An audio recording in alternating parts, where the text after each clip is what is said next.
plausibility thinking. Some of these events will be conversation, which would be the most important or interesting things around you, which include the news of others as well as yourself. Now, these predictions are like time capsules. They're like throwing seeds over your back, and then the seeds begin to grow at a later date. So that's what predictions are. They don't necessarily make sense, or they're not necessarily meaningful right now. So patience is actually needed, and it's like the boat, putting the oars in the water and stroking it.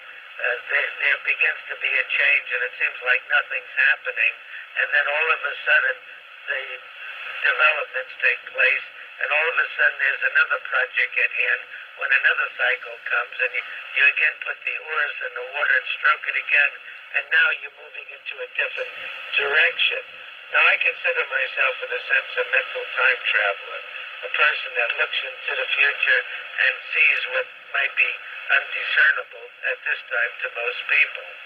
And I appreciate any feedback that I get, because I'm still a student for life, and if I find that in a certain cycle or in a certain impression that I get on something that enough people tell me it's slightly different, then I too must change, and I too must have a flexible mind.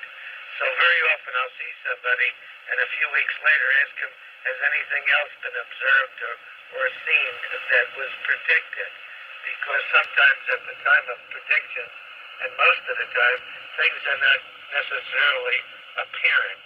So I'll be asking for updates, and also testing how aware the person is when they first notice a change. Now, I don't ask any questions because it's believed that questions have answers. As an example, if a woman said, is my husband ever going to stop drinking, it means he's been a heavy drinker. It means that he hasn't been able to control his drinking, that he perhaps doesn't have a lot of willpower.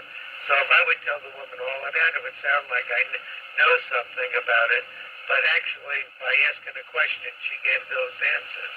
If she said, would my husband ever get a good job, it would indicate that he never had one, or he couldn't keep one, or that he would be in and out of jobs, or that he's never really been able to stick to something or apply himself in a positive way in order to hold one or continue to get one or improve upon one.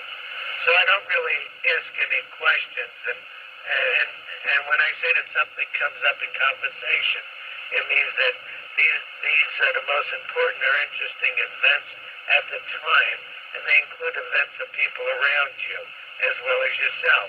Sometimes you're in a coasting mode, a change has taken place, and it doesn't seem apparent that anything's happening, but actually you are coasting, and as the orient